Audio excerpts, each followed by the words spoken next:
Bonjour à tous, j'espère que vous allez bien. Cette vidéo aujourd'hui pour parler de nos capacités extrasensorielles et notre mission de vie spirituelle. Alors effectivement, nous avons tous une mission de vie spirituelle et nous souhaitons tous la découvrir. Eh bien, nous pouvons la découvrir en développant nos capacités extrasensorielles, c'est-à-dire qu'on a tous en nous des facultés psychiques et spirituelles qui sont à l'état latent pour la plupart d'entre nous et qui ne demandent qu'à être développées. Donc, ce qu'il faut savoir, c'est que nous sommes tous connectés et nous avons tous ces capacités. Maintenant, votre âme a choisi son bagage selon le terme du contrat qu'elle a conclu pour cette incarnation ou réincarnation. Lorsqu'elle a décidé de poursuivre son cycle d'incarnation, votre âme a décidé du bagage dont elle avait besoin pour cette vie à venir.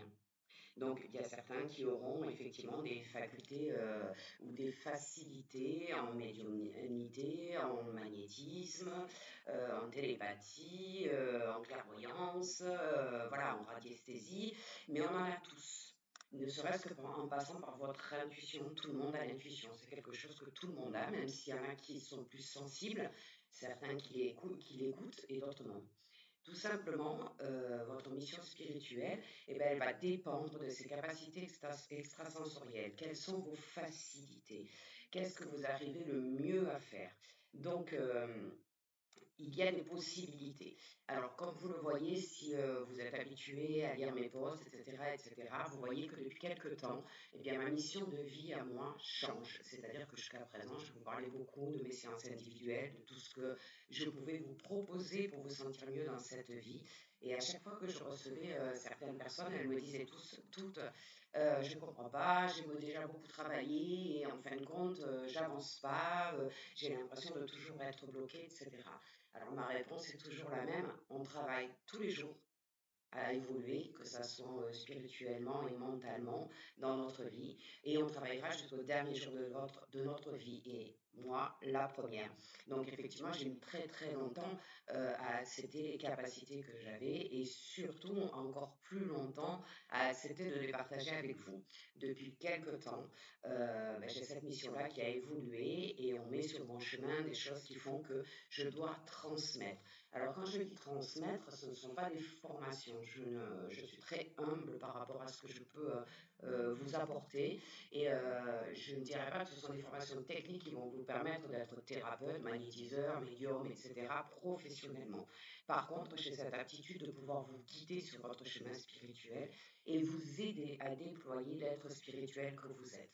Donc on est dans un monde aujourd'hui qui est compliqué, un monde matériel, géré par l'argent, le pouvoir. On est tous un peu secoués par ce qui s'est passé, cette épidémie de Covid, hein, d'une façon ou d'une autre. Hein, d'ailleurs, ça peut être juste être révolté par rapport à ce qui se passe. Eh bien, aujourd'hui, votre mission, en tout cas, c'est d'évoluer.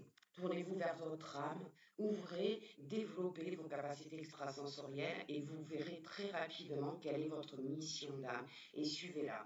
Alors, ok, je suis d'accord avec vous, ça fait peur. Moi, j'ai résisté très très longtemps. J'ai été d'abord médium pur. J'ai refusé cette capacité totalement. J'avais 25 ans à l'époque. Après, le magnétisme est venu de lui-même.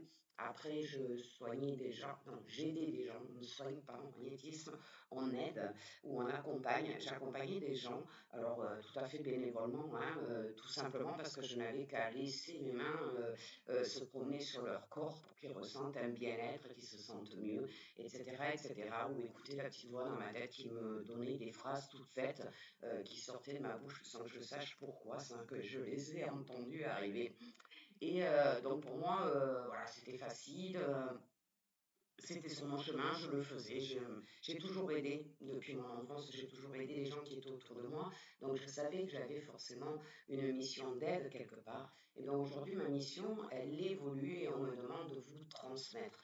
Alors il y a quelque temps, j'ai accepté de faire des ateliers pour développer son magnétisme, ses énergies, nettoyer les lieux, parce que ça c'est très important d'arriver à s'auto-nettoyer, nettoyer les autres quand ils en ont besoin et nettoyer les lieux. Donc, c'est c'est en partenariat avec la web TV LGC, Le Grand Changement, que vous devez connaître parce qu'elle est assez populaire et assez reconnue pour ses formations et ses ateliers. Donc vous pouvez retrouver le lien sous la vidéo si cela vous intéresse. Et aujourd'hui, nous avons un projet, le premier atelier commencera le 29 août, développer sa médiumnité. Alors encore une fois, vous ne deviendrez pas un médium professionnel après ces ateliers, sauf si c'est sur votre chemin. Si votre chemin de lumière, c'est celui-là, d'aider les gens par la médiumnité, eh bien, ça vous permettra d'avoir toutes les capacités de le faire. Donc, moi, mon objectif aujourd'hui et ma mission, elle est claire. Je dois accompagner le maximum de monde pour déployer toutes ces capacités que tout le monde a, que chacun puisse trouver sa mission spirituelle, sa mission de lumière, ce chemin, tout simplement vers la spiritualité. Donc, vous aurez sous cette vidéo les liens pour ces deux séries d'ateliers. Vous retrouverez sur le grand changement d'autres ateliers que j'ai proposés aussi. Je reste à votre disposition si vous avez des questions ou quoi que ce soit, n'hésitez pas à les poser.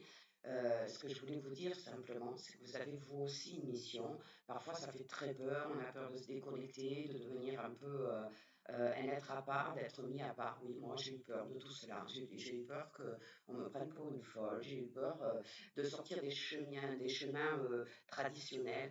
Et puis, un jour, j'ai été obligée. La vie m'a obligée à emprunter ce qu'on appelle le chemin le moins fréquenté.